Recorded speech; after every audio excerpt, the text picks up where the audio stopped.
Rising, my people. Grand Rising, my people.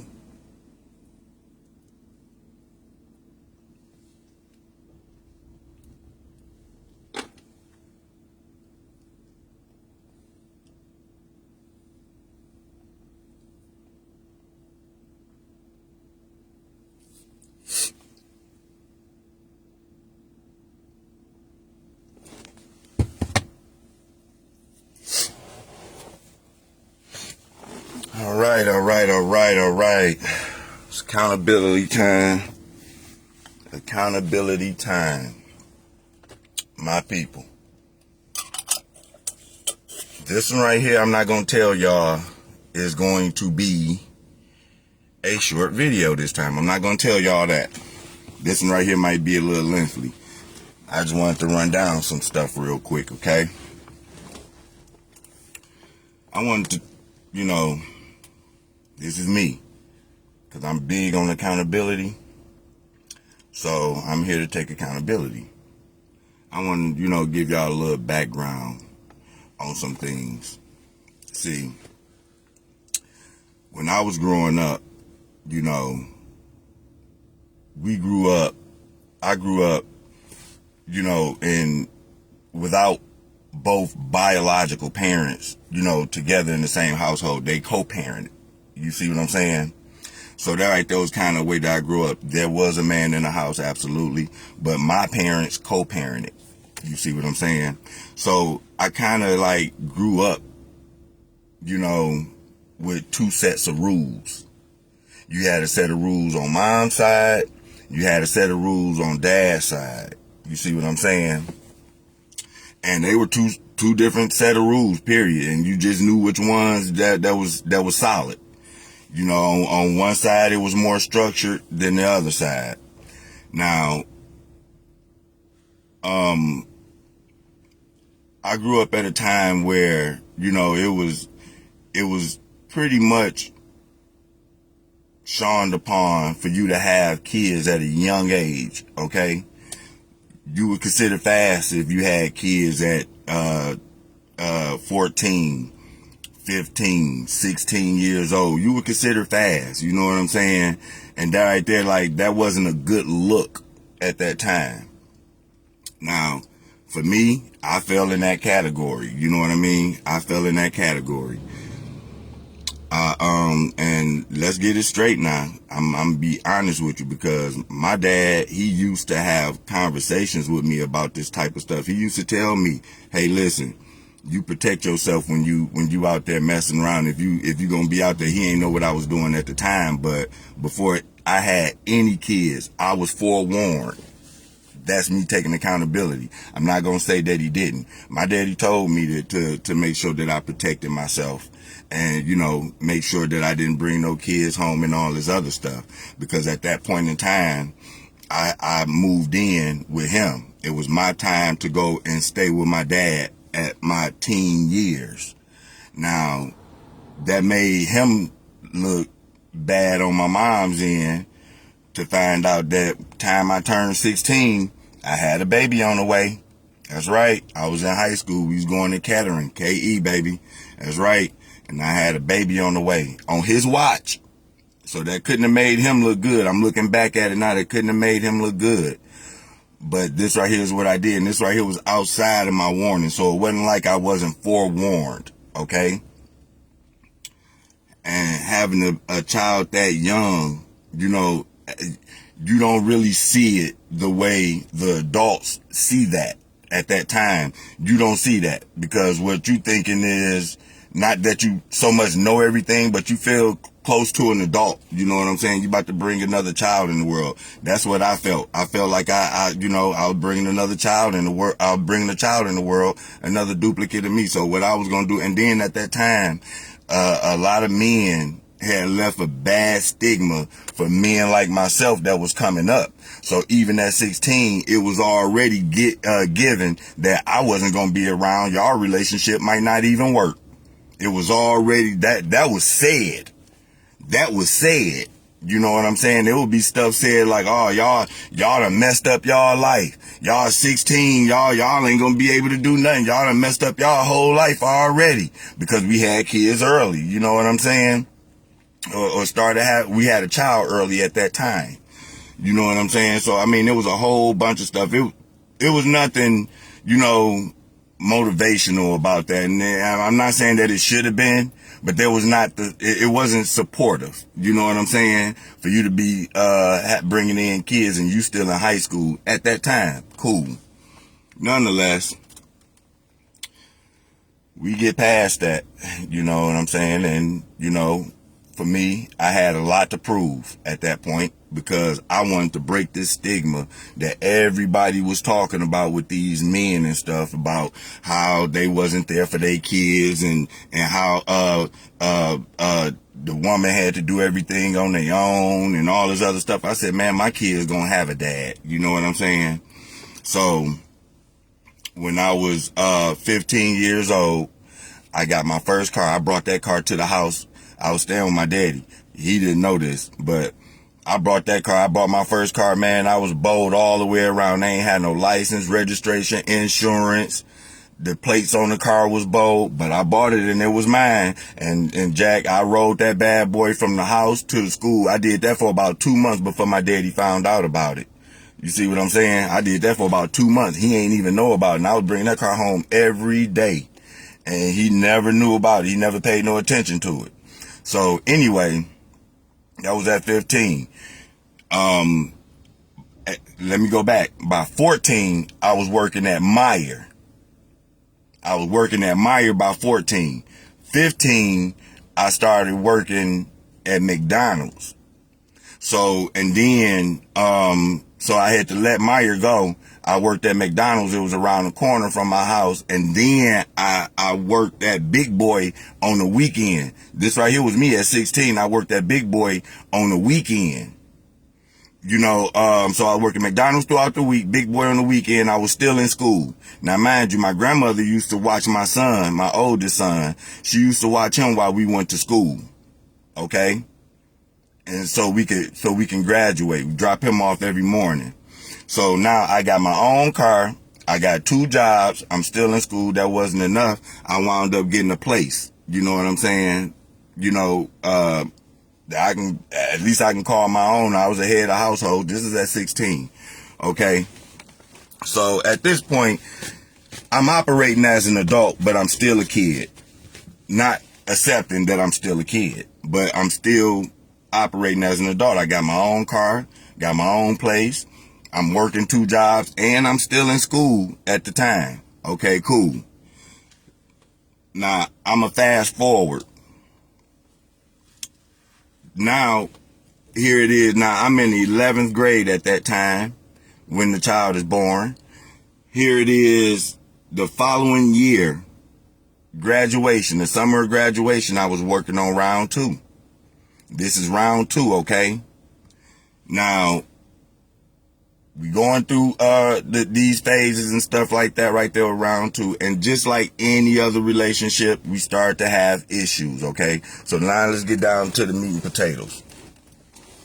We started having issues just like any other relationship, is young relationship. And we made it work for about a good maybe 5 or 6 years, almost 7, before things really took a turn, and, we go our own separate way.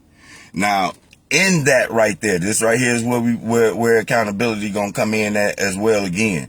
Because in that right there, in that relationship, after that relationship went sideways for whatever the reason was, I'm not about to get into that, but for whatever the reason was, that relationship went sideways, it's time to co-parent. Now, when it was time to co-parent, let me tell you something. We could have been better. I could have been better. I could have been a better parent. But see, what I was doing was the opposite. Well, what I thought was the opposite of what it was when I was coming up. Do you see what I'm saying? So I wanted to do the things that my parents probably couldn't or didn't do for me. You know what I'm saying? That's not throwing shots. I'm not throwing shots at nobody. Okay, I'm just taking accountability on for what the role that I played in it. You know what I mean? So the kids started growing up and stuff like that, and for whatever the reason, the parents are not seeing eye to eye. And in doing that right there, not thinking, we go back and forth with each other, not realizing the effect that it had on the kids. Do you understand what I'm saying? I mean, I was really big on discipline. You know what I'm saying? Verbal and physical discipline. You see what I mean? And so when with my kids, they knew that, you know, a verbal discipline was there, but they knew that physical discipline wasn't too far behind. You see what I'm saying? That's kind of how they grew up. You know what I mean? And my thing, I didn't realize as a parent at that time, I didn't realize the impact that would have on your child at that time. You know what I'm saying? Because the way I grew up, hey, you do something wrong, you getting a whooping. You know what I'm saying? You're not listening, you getting a whooping. Something happened in school, you get home, you getting a whooping. You know what I'm saying? And if you wet the bed, you getting a whooping. Now see, stuff like that right there, I didn't play that right there with my child. The wet in the bed, getting a whooping thing, I didn't play that right there with my child. But for a lot of those pages right there, some of those pages was tore right out their book. You see what I'm saying? Was tore right out that book. You know what I mean? It was tore right out that book. And because of the way that I was raised, my values was standing and I wasn't backing down. Neither was the other party backing down either, though. You know what I mean? And in doing that, it was really messing up the kids, but we couldn't see it. Why? Because we throwing shots and we aiming at each other. You doing this and I'm gonna do this. You did that, I'm gonna do that. Oh man, so now you want? Oh man, court, man, please. That's why I know so much about the courts. Seasoned me very well. I was seasoned very well, very, very, very well. You know what I'm saying? And so, going through the court system and going back and forth with CPS and all this other just crazy stupid stuff, these kids was getting ruined. These kids was getting ruined. See what I'm saying? Y'all could see them kids online with me and everything. Yeah, hey, listen, for the biggest end, it wasn't all bad. It wasn't all good, but it wasn't all bad either, though. But the way that my kids grew up under, and I'm just only talking about me. I can't speak on nobody else's end. I'm just taking accountability on my end. The way that I participated in raising them could have been much, much, much better. I failed at that, trying to be that, but indirectly I feel I failed at that because at some point in time, I didn't see the emotional effects of the discipline. Do you understand? So, of the physical discipline at times too, because see, at times, because we wasn't together, what I would have to do is I would have to discipline them if they did. A lot of times when they were disciplined, it was based on school anyway. It was something based on school. So, after, so long of them being disciplined, it was like when it finally came to me to say, hey, wait a minute, you got to go by this right here a different way. Because eventually your kid's gonna hate you, man. This right here was one of the reasons why you didn't, respond to your mother well, because of the discipline that she put on you. And then you turn around and do the same thing to your kids. So, I'm looking at that right there, right? So the last time I had to, I thought about that right there for a minute. So what I did was, every time I would discipline the kids. Now this right here is co-parenting, because I would go up to the school, they would give me some news about my kids that I know is true, And I know where it's coming from, and they know I don't play that. But they were allowed, in my opinion, they were allowed to get away with it. And, so I had to discipline them on the other end as well. That's where I went wrong at. Because I was disciplining them on my end, and then I would discipline them on the other end if need be. And that's where I went wrong at. So for me, by the time I figured out that, hey, you know what? I'm not about to do this no more. I'm going to find out a different way. Man, listen, I got another phone call. Jack, 20 minutes later, I'm up there at the school. I got my glasses popped out. I got a bag on my head. I got a whole button up. I got my little beater on with a belt tied around right up under here. That's right. I had on a pair of shorts. I done scratched up my legs. I done went up there to look like Homie the Clown, baby. I went up there because what I was trying to do, I didn't want them to feel like I was going too physically. They was used to that. You know what I'm saying? They knew that it wasn't too far behind. Now I'm not going to say that I was abusive. I'm not going to say that. But I could have did it a whole lot different, though.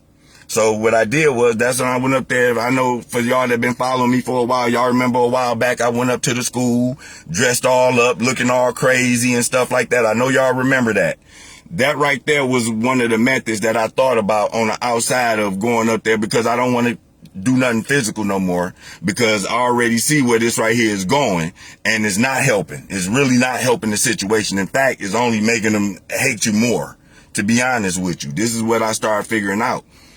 When I tell y'all I figured it out, it was too late. In my mind, by the time it hit me like that right there for real, it was too late. The damage had already been done.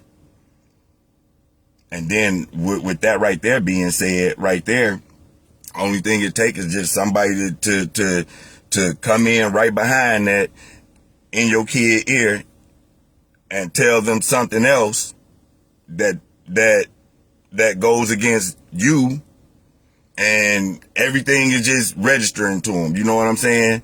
Everything is just registering to them. It took that relationship and it went like this right here. So much to the point to where I had to keep on going back and forth to court. And after so long of going back and forth to court, the last time I went to court, I refused to go back down there anymore. These kids is now 12, 13, 14 years old. So to go down there to court and keep these courts in the business and stuff like that, that only thing that right there would have did was made it harder for them. Now they trying to go to school. They trying to get grades. They trying to play basketball. They trying to do all type of stuff. You know what I'm saying? So it was up to one of us to have to stop this crap, because now it's like, you want to focus on them now for real, because you realize that all this bickering back and forth hadn't gotten nowhere. You didn't really prove anything. Y'all was just mad at each other, but the kids suffered in the process. And I was responsible for some of that. I was responsible. Look, I'm going to do you a better one. I was responsible for 100% of it. I do it that way. I take accountability for 100% of that right there. So because of the riffraff and the BS, you know what I'm saying, that we as parents could not get together, our kids suffer. We didn't realize that because we were actually in it. That's why I say sometimes you got to pull yourself out of a situation and then look at it to see what you was actually a part of. Because sometimes you don't realize that right there. Your ego get in the way and you trying to hurt this person, that person trying to help you, and you not thinking about the effects that it have on that child back there. And I'm telling you, I'm a living testament of that right there, because I played a role in that right there with my oldest two kids. I'm not gonna lie. I'm not gonna lie. Like I said, they wasn't beaten. No. They were disciplined.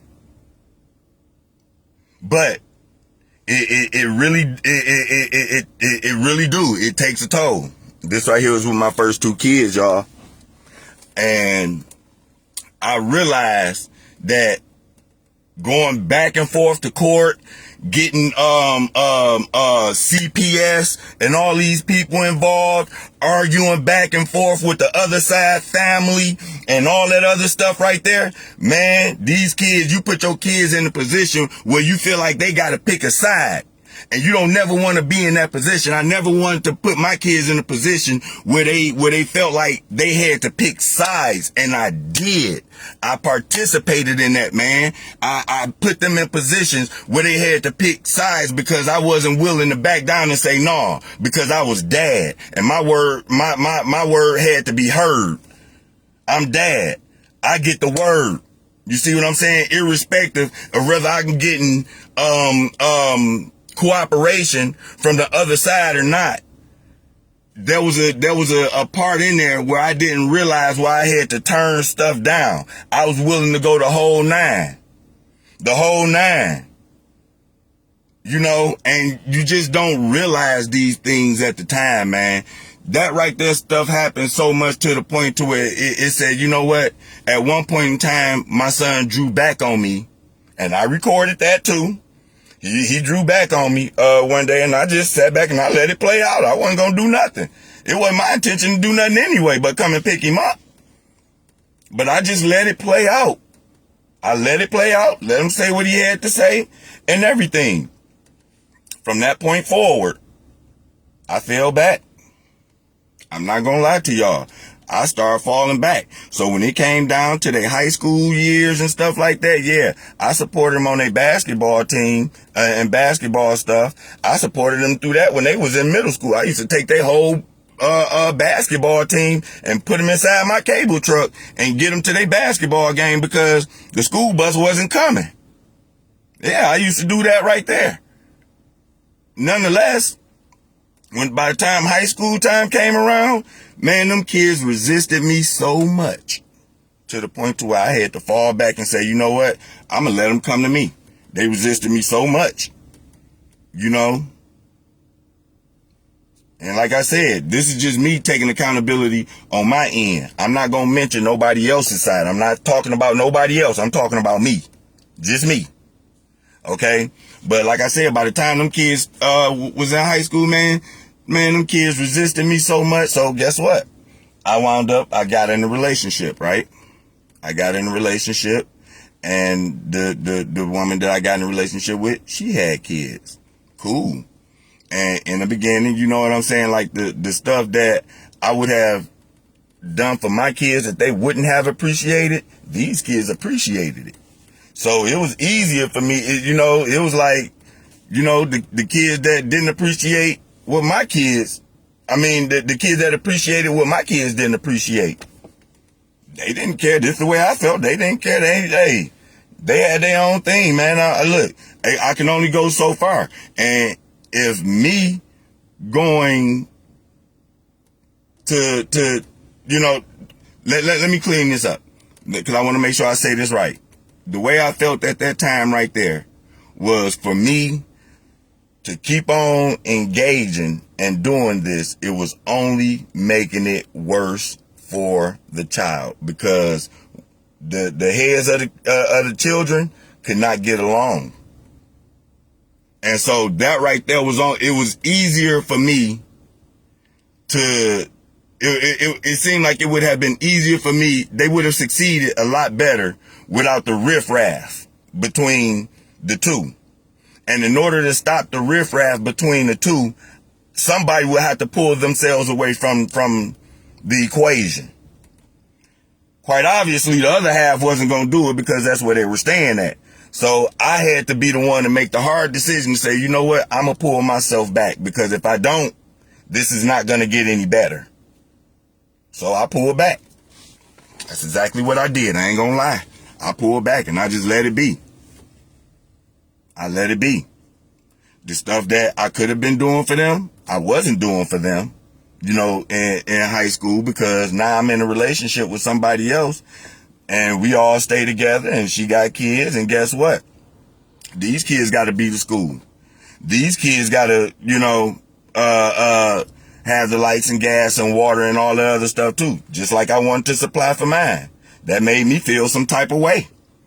that I couldn't supply for my own for what I wanted to do without it being monitored. You see what I'm saying? Because at this point in time, anything that I had that I had to do with my kids, it was going to be monitored in some type of fashion. Whether it was just the kids taking what I had, what they heard from my house and taking it back to the other side, or somewhere or another, I felt like I was being monitored. So the relationship between my kids and I, my first set of kids and I, it couldn't have gotten to the point because of all the little missteps and stuff like that in coming up. Now, I'm just being honest. There's all the missteps in coming up. You know what I'm saying? All the riffraff, all the back and forth, the drama, that stuff right there, it didn't allow for me to be able to have a solid connection with my kids like I was supposed to. It didn't allow that.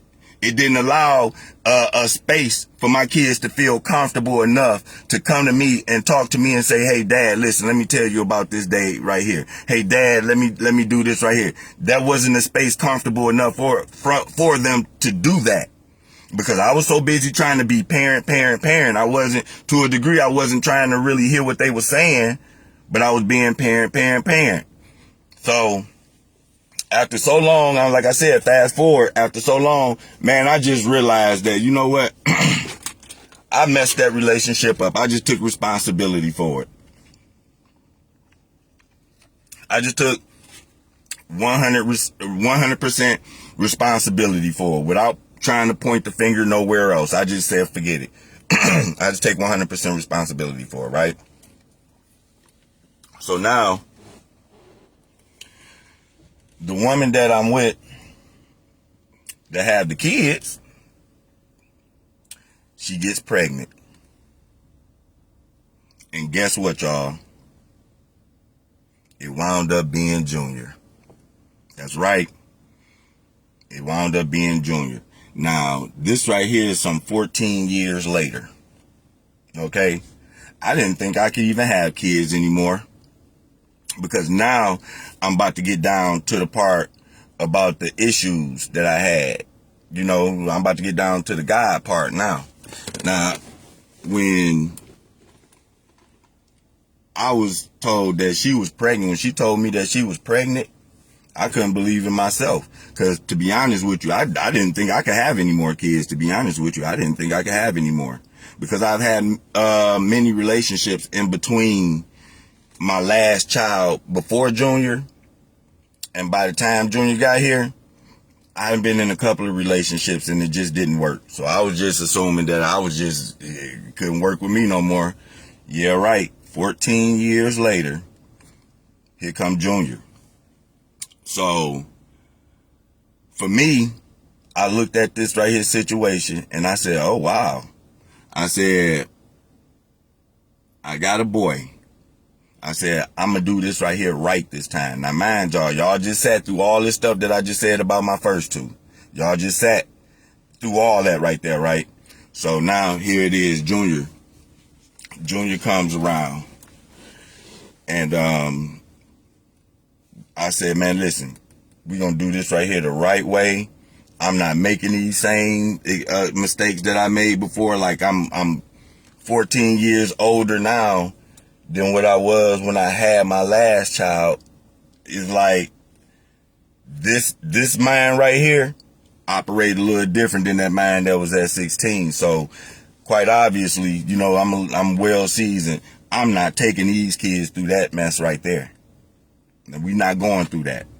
So we even did the birthing thing a lot differently. See, with my first two kids, we did the typical birth thing. Go in there, hey, it's too hard. Go get the epidural. Take the easy way out. Get the epidural. Pop right there in the back of the spine. You good. Now you lay on your back. You wait for the baby to come. We didn't do that right there with Junior. With Junior, we had like a birthing plan. You know what I'm saying? We had a certain way that we were going to birth Junior. So we said that we was going to have a lotus birth and a water birth. So for those that don't know what that is, the water birth is simply you having the baby underwater. meaning that you're sitting in a tub of water with the water all the way up to your chest, and then when you get ready to have a baby, instead of laying on your back, antagonizing your spine to push a baby out, you use the law of gravity to help pull that baby down, and that baby come out right up underwater. And don't worry, the baby ain't gonna drown. And the lotus part of the birth was when you let the placenta stay on the baby until the placenta dries up and fall off on its own. We didn't allow nobody coming in here with no scissors and no clamps and stuff like that. See, back in the day, that used to be a thing back in the day, that, it used to be like an honor for dad to take and cut the umbilical cord. Don't do that. Don't do that. I don't want that honor. I want my baby to get them nutrients and stem cells coming up out that pulsating placenta that's still pulsating when that baby is born, because it's still nutrients and stem cells being transferred from that placenta to the baby.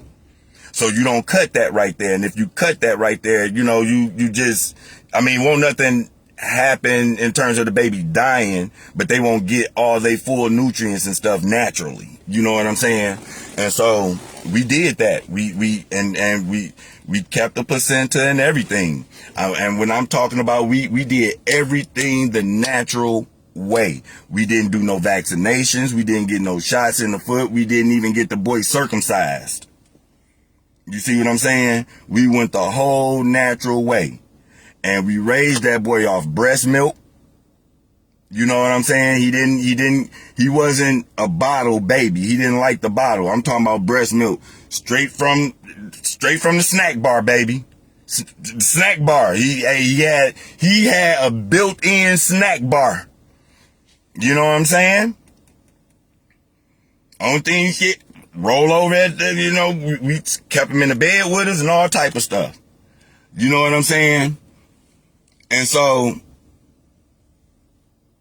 teaching him and just watching him, grow up, you know what I'm saying? It was a thing, watching them first steps and stuff like that, like paying attention to all the little stuff that you didn't pay attention to in the first set. You see what I'm saying? Because at this point right here is just 3 biological, 3 at this point right here. And so now I'm going to fast forward a little bit more.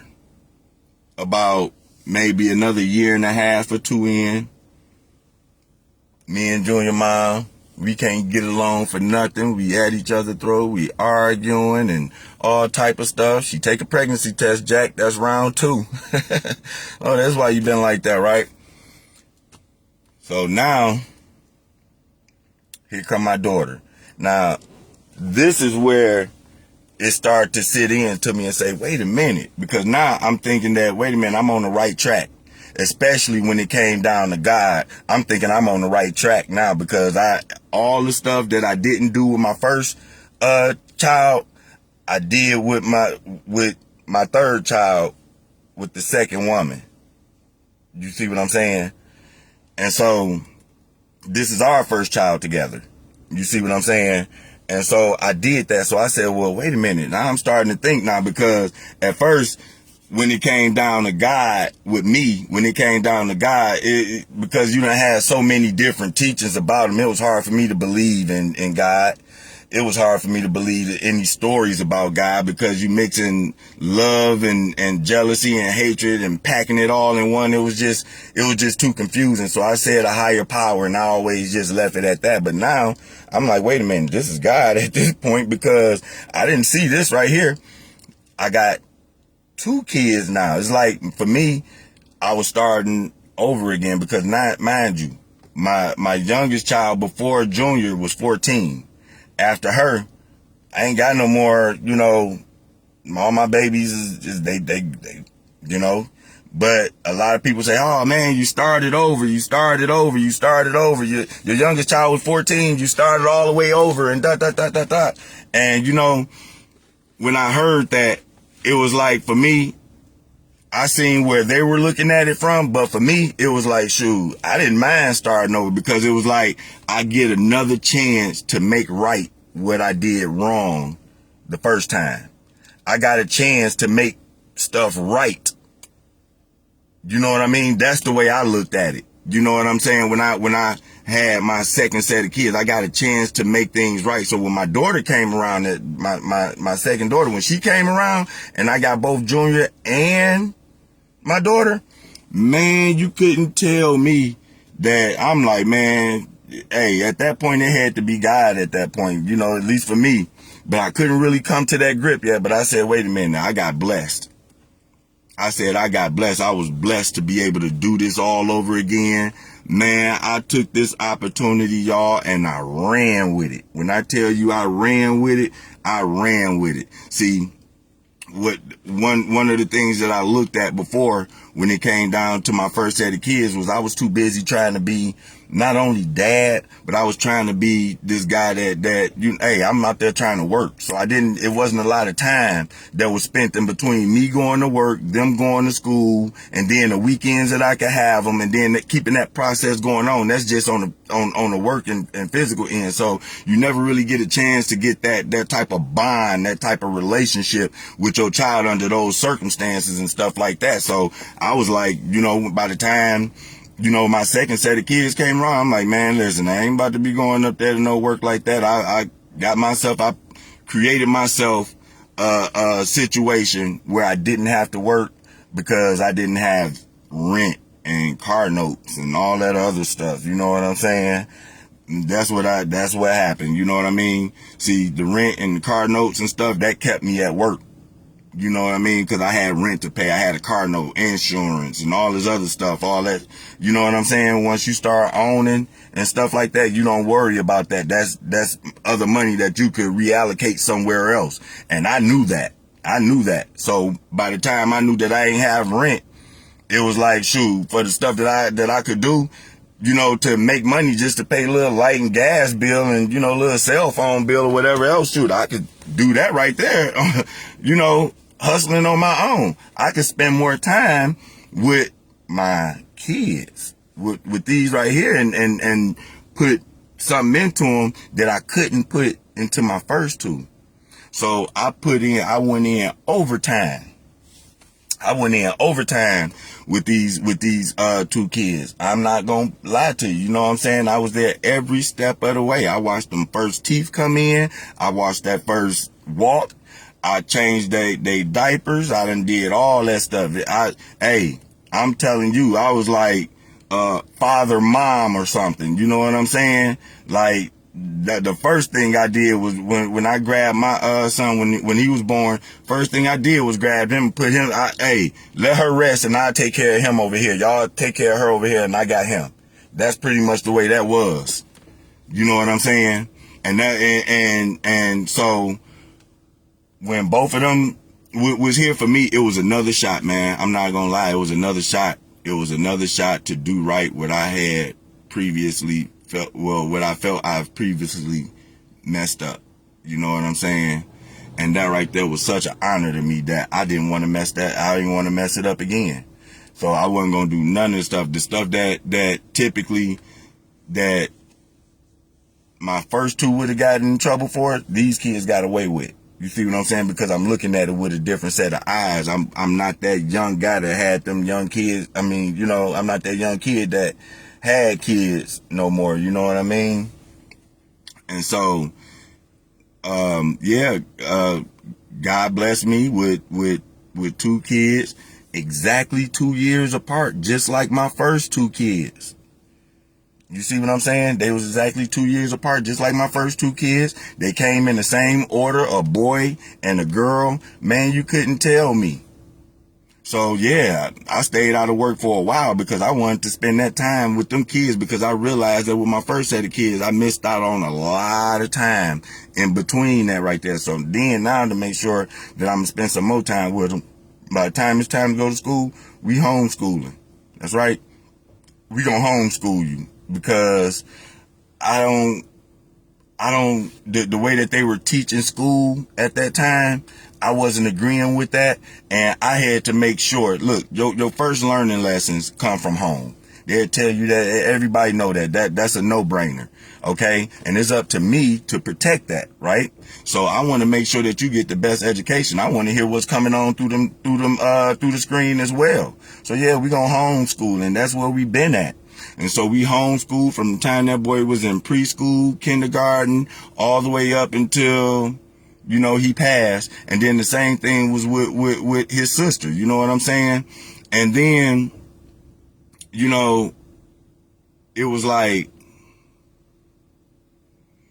when I started teaching this boy stuff, I'm teaching him how to work on cars. I'm teaching him how to change tires. I was doing all that stuff. That boy was 3-4 years old when I was teaching him that stuff. See, I didn't do that right there with my oldest son, and that was one of the things that I wanted to change up, and so I would show him the things that I should have shown my oldest son, but I didn't, I couldn't, or I didn't.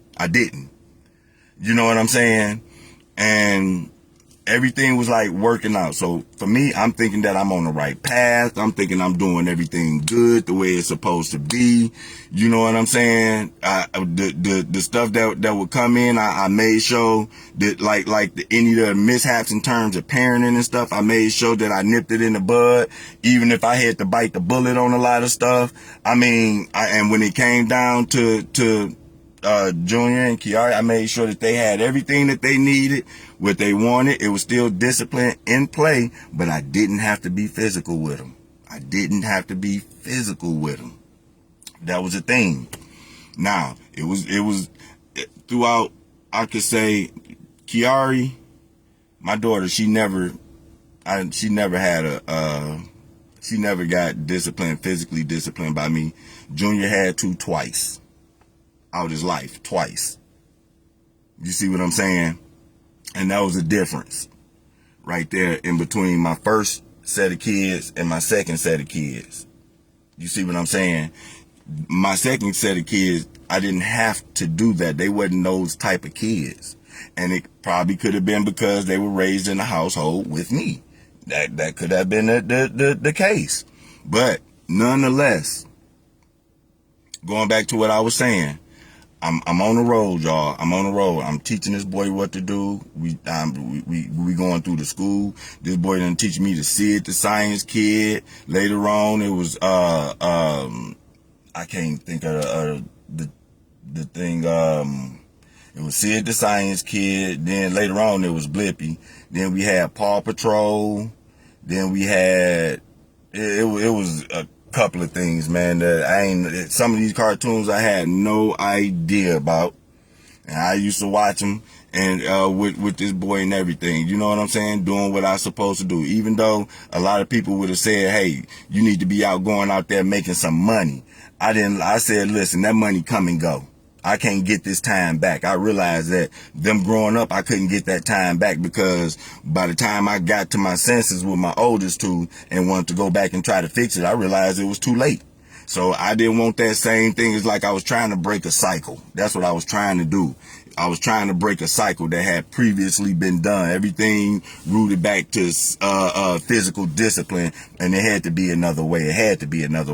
And that right there is what I'm doing with these kids right here. So I'm doing everything that I'm supposed to. They not being talked to wrong. They not being mistreated. They not being malnutrition. They ain't being none of that stuff. You know what I'm saying? They know right from wrong. Very well mannered. You know what I mean? So I'm on the right track. So now, after so long of this, it's like, okay, well, now I guess I'll go back to work then, just to, have something to do, I guess. So eventually I went back to work. Man, my day came crashing when I got that phone call 20 minutes after I just got off the phone with his mama, and she told me that the car done been hit, and then called me back later on telling me that my son was gone. I couldn't believe that. Because then now, after that right there, it was like, man, it brought me back to having to question God. That's when my issues started to really come in. I'm looking at this stuff, and then I'm trying to play it all out in my head. Man, I got my truck on the highway, doing everything that it can. And I'm trying to figure it out. I had an issue with that right there because now, fast forward it, we done got past that part, past the, all the incident and all the other stuff. I'm sitting down. This right here is one of the things that I was thinking to myself. When I tell you, when you lose that child right there, that right there stuff will sit you down. One of the things that I had to think about when I had got sat down was what did I do wrong, God? I thought I was doing everything right. You gave me another opportunity to do it right. You gave me other kids. I stuck in there. The stuff that I did wrong, I tried to correct it with my second set of kids, even though I couldn't make it right with my first set of kids. And the only thing at best I could do with my first set of kids is apologize and, for all the wrong that they may have incurred at my hands. You know what I'm saying? And because I take 100% responsibility for it, regardless, whether it was on her side or my side, I take responsibility for all of it. And I'm going to make it right with these kids right here. But you just allowed my son to be taken from me, God. Why did you do that? You telling me, and then later on you find out, circumstances that surround that. You say, well, what happened? Well, the dude that did this, he was drinking. He was actively drinking. He was speeding. You know what I'm saying? And we know how that right there can go. You listening to loud music on some stupid young boy type stuff. You just trying to have fun. But in doing that right there, it happened. And I'm trying to figure out why did my son have to go as a result of somebody else's stuff? Why did that happen, God? And I've been still trying to figure that one right there out.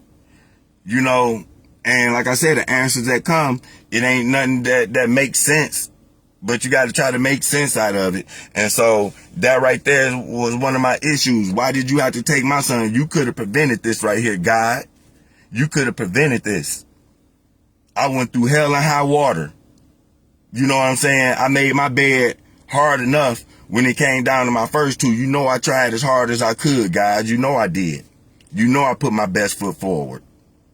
You know what I'm saying? I tried to correct and make right what I did wrong. God, I did. You know what I mean? And this is what I'm telling myself. At this time, this part of what I'm telling myself, because I'm still trying to figure this out. Like, shoot, I'm still trying to figure this out. I did everything that I told you that I was supposed to do. I did everything that I felt that was right.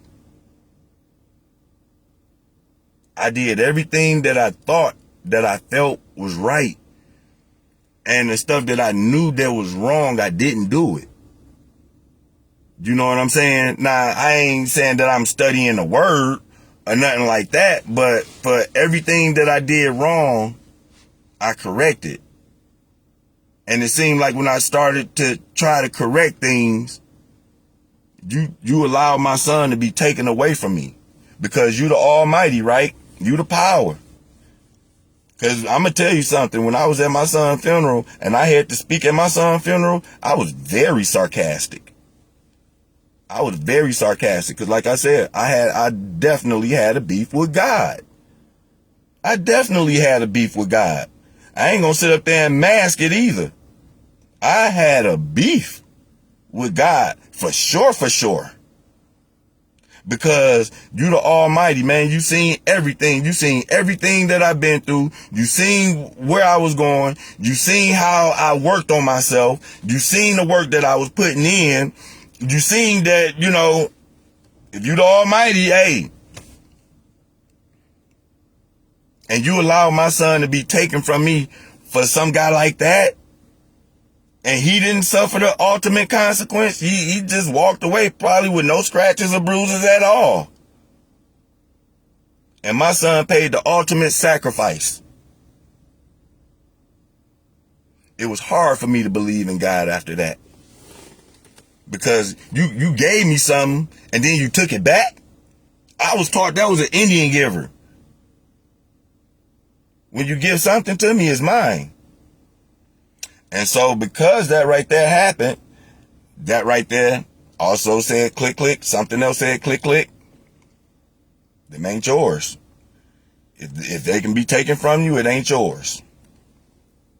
So now I'm stuck down here like, man, wait a minute. So you mean to tell me, this is what I'm thinking to myself. This is just something that came to me. So wait a minute, you trying to tell me that my kids are just borrowed to me? So I'm just hearing you say, wait a minute, your kids is borrowed to you? Absolutely. Your kids is borrowed to you. They ain't yours. Wow. Drew me down a whole different rabbit hole, y'all. Drew me down a whole different rabbit hole. Because now I'm questioning God and everything that people say about God and the goodness that they said about God, the issues that I'm having, you just caused or allowed something else to pretty much set me back. You understand? When this right here opportunity came around for me to make this right here happen, do you understand that I was putting my best foot forward? Do you understand that? And God's supposed to understand that. I was putting my best foot forward. It was like putting all your eggs in one basket. Because I got an opportunity to do this again. I got an opportunity to do it right. You know what I'm saying? I got an opportunity to do it right. And you took that opportunity from me. I got an issue with that. I got an issue with that.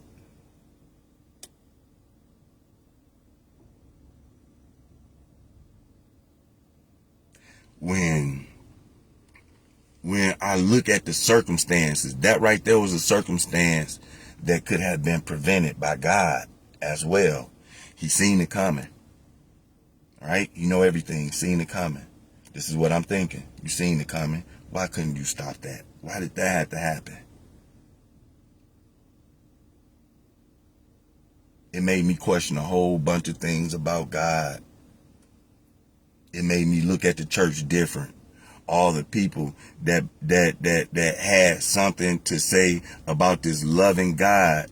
I want to know, how many kids did you have to bury on some reckless stuff? Now, we ain't talking about listen, when you lose a child, it don't matter how you lose a child and how old that child is. That pain is there. That pain is almost the same. It don't matter how old your child is.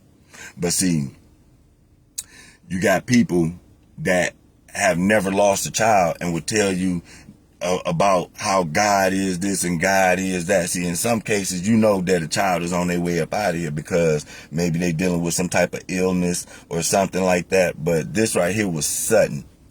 This right here was sudden. This right here was me talking to you right now, and then everything just stopped in the blink of an eye. Everything just changes just like that. No warning, no nothing. No heads up, no nothing. Stuff just changed immediately. You see what I'm saying? Now, in my first story with my first set of kids, it was a lie. It was much accountability to be taken. It was a lot of accountability to be taken. In this situation right here, I tried to take accountability. And it's hard for me to find my accountability, so I go blaming myself for stuff that was out of my hands. That's the way it make you feel, because I'm looking for some accountability to take somewhere. I'm looking for some type of accountability to take somewhere where it can at least make some type of sense. And this is one of my issues that I got with you, God, because the accountability here is not matching. The accountability is not matching the problem. It's not matching. It's not lining up. I got issue. I take issue at that right there. You know, I was told that you can't touch God's children. You can't touch God's children. You know, I was told a lot of things about God that when I lost my son, all that stuff right there, it went all in reverse. It all went in reverse. And I'm not saying I'm an atheist or nothing like that. I'm not saying that I don't believe in a higher power. But this God that was taught to me growing up, and the God that showed up November 9th, that God that showed up or didn't show up, I took issues with him. And so now I'm, because of that right there, I had to go listening and looking and finding answers in other places. Sure did. And so now here it is, less than a year later, in about another 2 months or so, it'll be a whole year that I haven't seen my son. I don't know how to take accountability on that.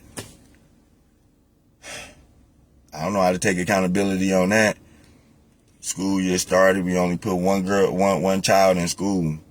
All the work that was put in. When I tell y'all I gave it my best shot, that was the best shot it was kind of like the O.J. Simpson case. They put in their best shot so much to the point to where they couldn't bring up no more evidence to furthermore prove their case. That was the best shot they had. Well, this right here, that was the best shot that I had. That's the way it felt like to me. That was the best shot that I had given up to that point. Let's say that. You know what I mean? And when you take that away, if that was my purpose and you took my purpose away, how do you think that's supposed to make a person feel? Because I had a chance to do it right all over again. I'd have ate anything to make that right. And I did. I ate a lot of stuff in between that. In between them kids being here. I ate a lot of stuff. But why would you take that away? That was a purpose for me, man. I had a purpose. And I was granted that again. So this meant a lot to me. That right there meant more to me than anything else in the world. Was to make that right again.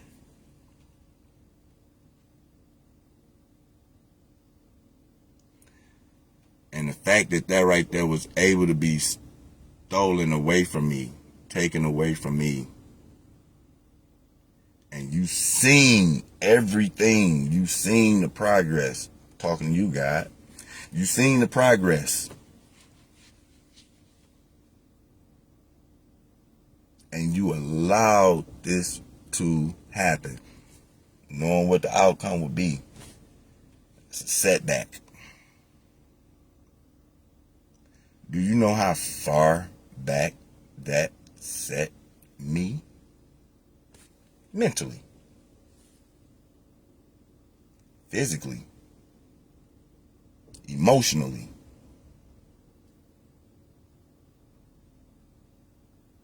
All the alleys.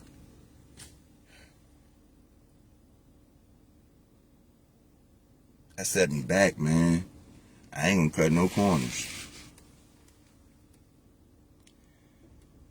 And the crazy part is when it sets you back, it don't come with a blueprint on how to bounce back from that. Because the motivation that you were using to bounce back is gone. It's in the ground. He gone. The boy is in the ground. The biggest key to the motivation on making things right that I knew I messed up on, that I came to grips with taking accountability for.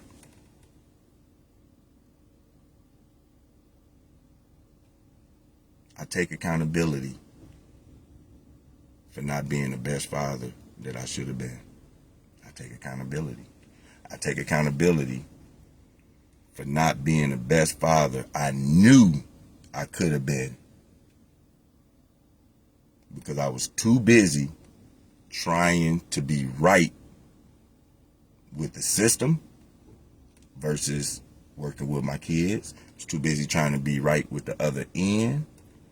Too busy trying to be right all over, all period.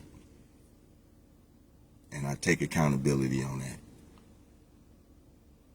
I take 100% accountability. I did that. And now here it is. I'm stuck with one child now. Stuck with one child instead of the two that I was supposed to have. And when that happened to one of your kids, that puts you on high alert. You're going to be on high alert. Emotionally, you're going to be on high alert for all the rest of your kids. You're going to be on high alert for all the rest of your kids, because when I seen that, what that told me when it sat down is not even you are protected by God. That's the way it made me feel, because he seen everything that I went through and how hard I really tried on making this stuff right here right. You know, you seen how hard I tried to make this stuff right here right. And you know, so when I seen that, when I seen that right there was allowed to happen, all this stuff about no parent supposed to bury a child, and God is, and all that stuff went all the way out the window. There is no written rule that says that. In theory, yes, we would like to think that in the natural order, no child is supposed to be buried before their parent. In the natural way, that's the way it's supposed to be. But quite obviously, according to the way that society works and the way that the earthly realm works, ain't nothing natural. It's not natural. It's unnatural. Everything is unnatural. That's what I got out of that. I mean, what else am I supposed to think? You seen everything that I went through, all the work that I put in, and you just knocked it down. Everything just went to pieces. Ain't nothing rebounded since then. Nothing. Ain't nothing rebounded since then. And I was doing my own thing. I ain't bother nobody. I ain't take issue with nobody. I was just talking politics at best. Getting on everybody's nerves about Trump. You know? But when I seen that right there, when I seen that that my son could be taken away from me and I had to bury my child, man, that made me scared for all the rest of my kids. I ain't gonna lie. That made me scared for all the rest of my kids. No stuff. Real talk. It made me scared for all the rest of them, because it was like, if you could do it to him, you could do it to any of the rest of them. And not even so much of that. I knew this stuff could happen. Didn't think it'd happen to me. That's the thing. We know this stuff could happen. The thing about it was, it couldn't happen to me. Because you seen the progress, guys. You seen, I put my best foot forward. Hey, I'm trying to, do right. I ain't saying I'm going to come up in the church and do all the hallelujah and stomping around and praise dancing and all that other stuff. But, hey, you see I'm making a move in the right direction. Throw some credit. Okay, I got some credit. Come here, Junior. Oh, really? That's your credit. So that right there, it was like, man, I was scared for my daughter to go anywhere with anybody. I was scared for anything, man. That stuff right there, it scared the living daylights out of me, man. It scared the living daylights out of me. And it's still scary to this day. Still scary to this day, y'all. I ain't even gonna lie. It's still, it's a scary part that comes attached with that. It's something that I ain't gonna necessarily say scary, but it's a frightening part that comes with that. And for me, that frightening part for me was, hey, if my son can make it through death, who am I? I go with him. That's right. Make you want to go with him. You don't care. Make you want to go with him. And you know what? That's the thing about the ego. Because now you got to look at the damage that the damages that happened just with that one death. If you do the same thing, look at the damages that it caused behind all that right there. Just you being selfish. Can't do that. It causes more pain somewhere else. See, when you're in situations like that, there's going to be moments where you're going to have to make split-second decisions. Split-moment decisions where you could have been a spark away from a stick of dynamite.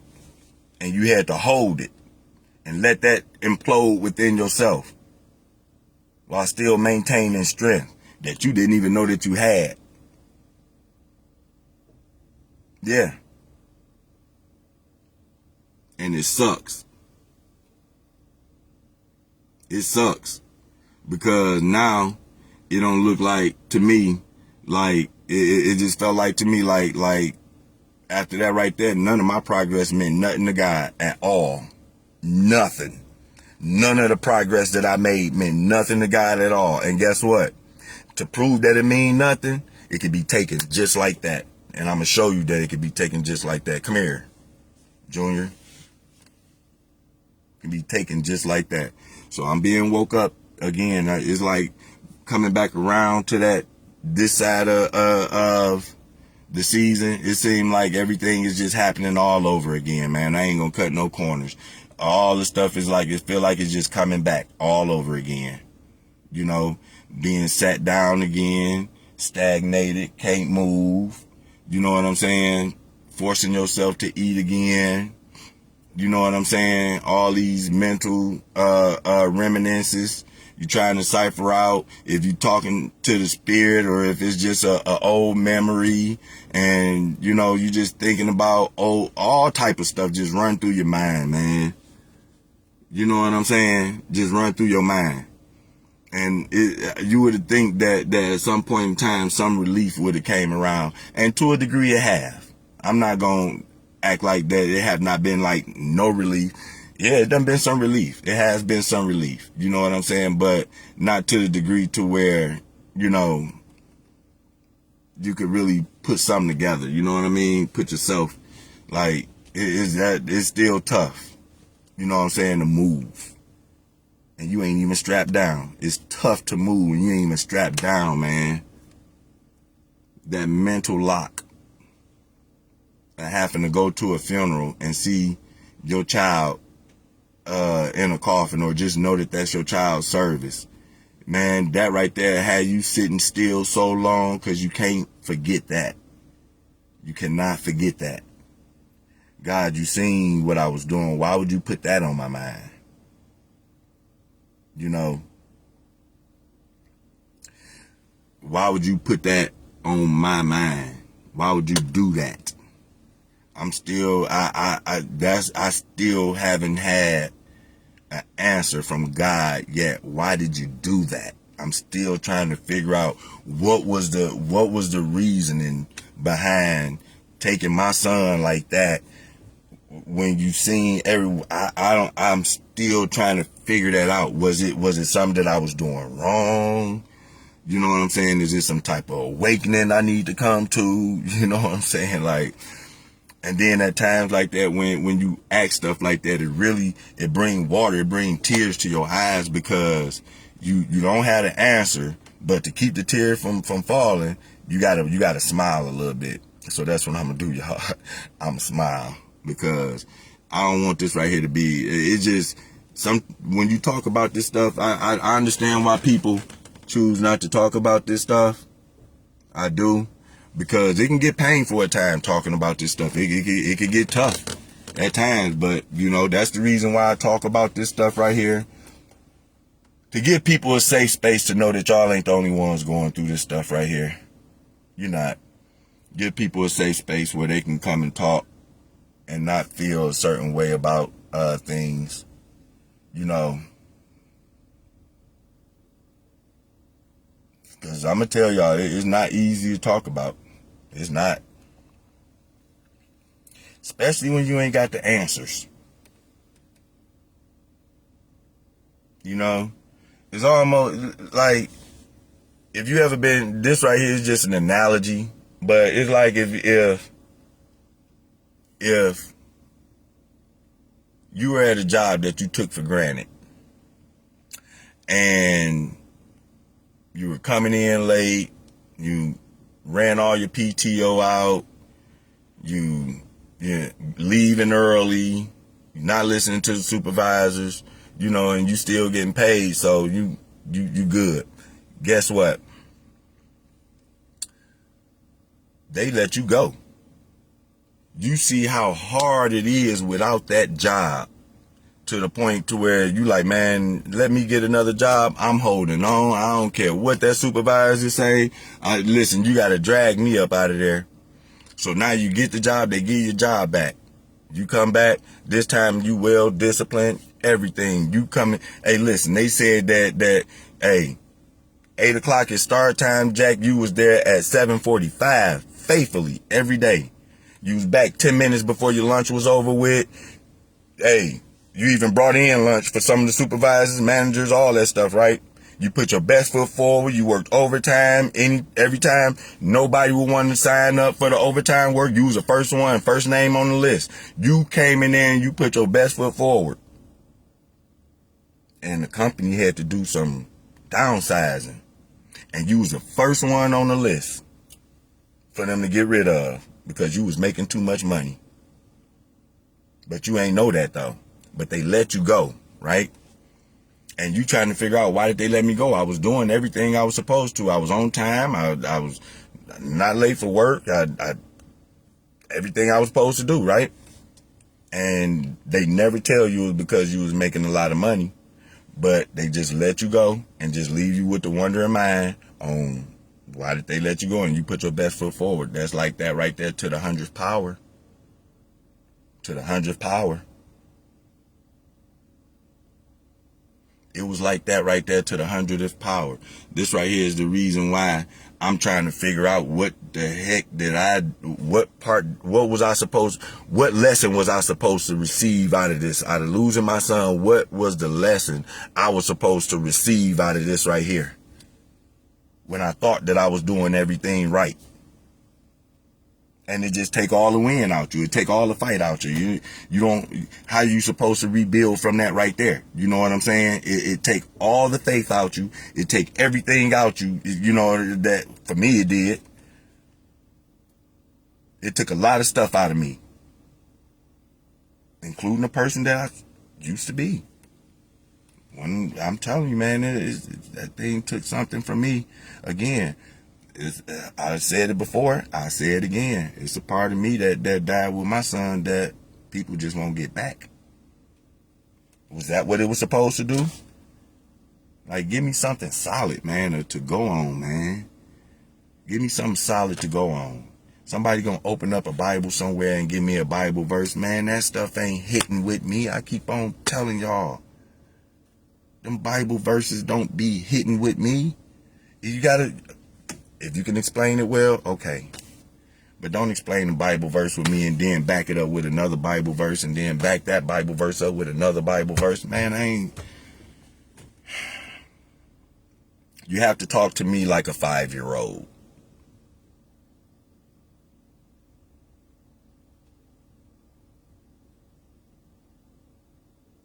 And that's what I'm saying, man. It's just a lot of stuff. It's just, now I'm looking for something to take accountability on for Junior and my other daughter. I'm trying to find something as a response, something that can make sense for me to take accountability on why my son not here. And I can't do that because I was driving home. I was a half hour away, literally on the road on the way home. Man, y'all would have thought I was getting chased by the police if y'all had seen the way I was driving that van, trying to get to that place. All them cones and all that stuff on the other side of the freeway talking about you got to merge in and all, the stuff, the gravel part where you ain't supposed to drive on. That was an open lane for me, and I took it.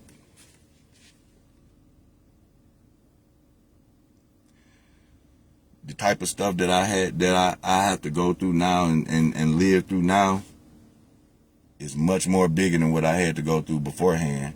Why did it happen to me? Why did it have to happen to my family? Why did it have to happen to Junior?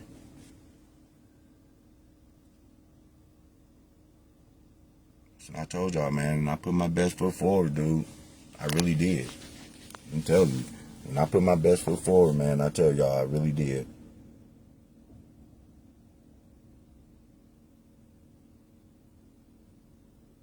So now, it's like, okay, now how do I make that right?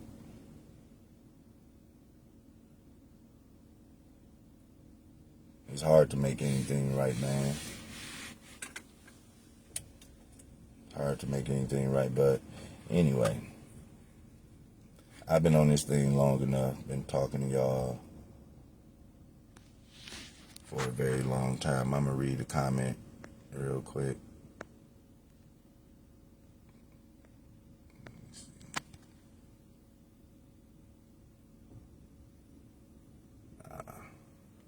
My thing won't even let me go down. You know,